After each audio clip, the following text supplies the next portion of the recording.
Assalamualaikum warahmatullahi wabarakatuh. Saya Raka Dipriana dari NIM P278381190032 akan menjelaskan apa sih itu suction pump dan bagaimana cara kerjanya, prinsip cara kerjanya, terus macam-macam dan jenis-jenis suction pump. Kita langsung aja dari pengertian.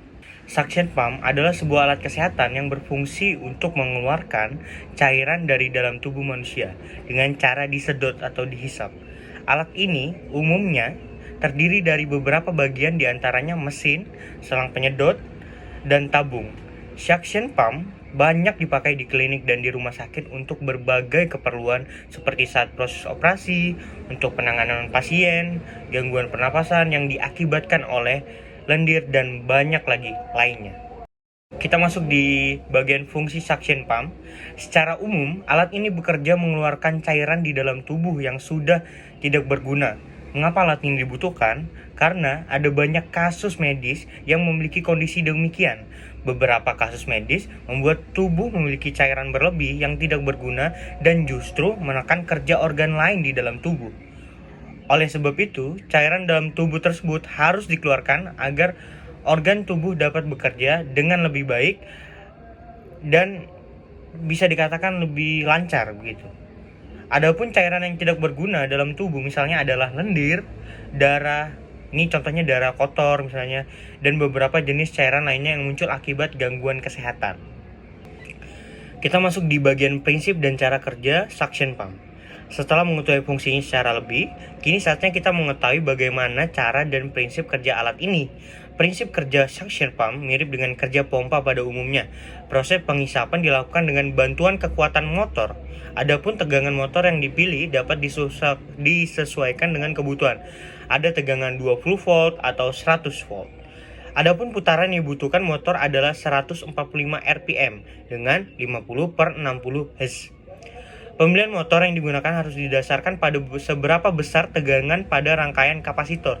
Adapun cara kerja suction pump tidak hanya dipengaruhi oleh motor saja, tetapi juga dipengaruhi oleh kekuatan hisap pada alat penghisap. Besarnya daya hisap biasanya disesuaikan dengan jenis cairan yang akan diserap.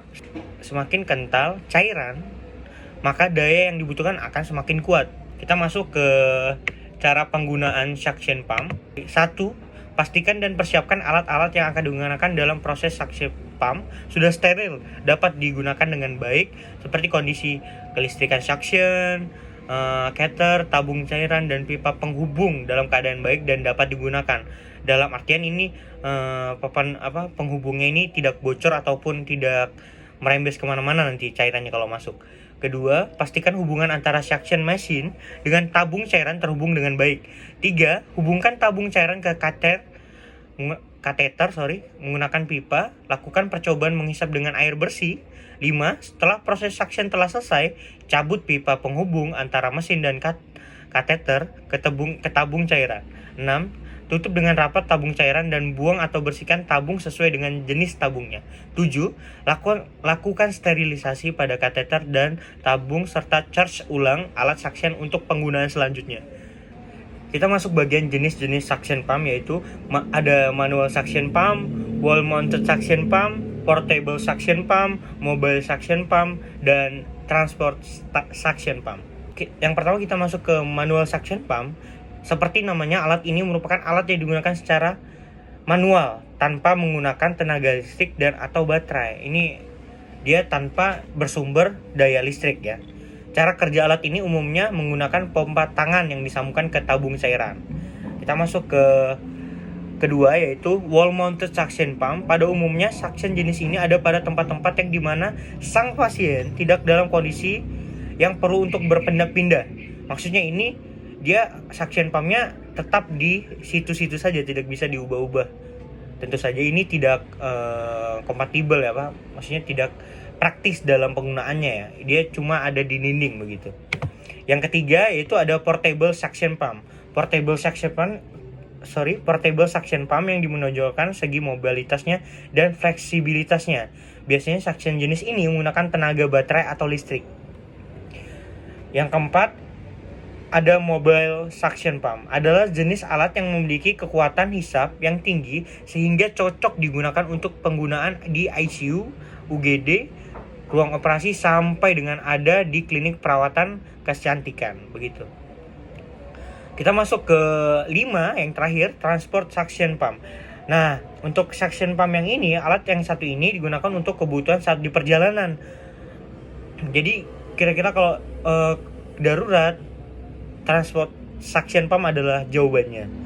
Motor digerakkan dengan menggunakan baterai, alat yang berbentuk ringkas dan ringan, namun tetap efektif menjalankan tugasnya, yaitu menyedot cairan yang tidak diperlukan di dalam tubuh, begitu. Nah, kita masuk di bagian-bagian suction pump. Kita lihat di nomor 1 itu ada base and fit. Yang kedua itu ada bottle, yaitu tempat menampungnya cairan. Yang ketiga ada bottle holder, itu tempat penahan botolnya, itu penahan penampung cairan yang tidak diperlukan tadi. Keempat itu ada filter menyaring. 5 gauge, 6 head, 7 regulator, 8 fuse dan holder, 9 handle. Mungkin itu saja dari saya penjelasan tentang suction pump, bagaimana cara kerjanya, dan bagian-bagian suction pump sendiri. Nama saya Raka Dipriana dengan NIM P27838119032. Mohon undur diri. Assalamualaikum warahmatullahi wabarakatuh.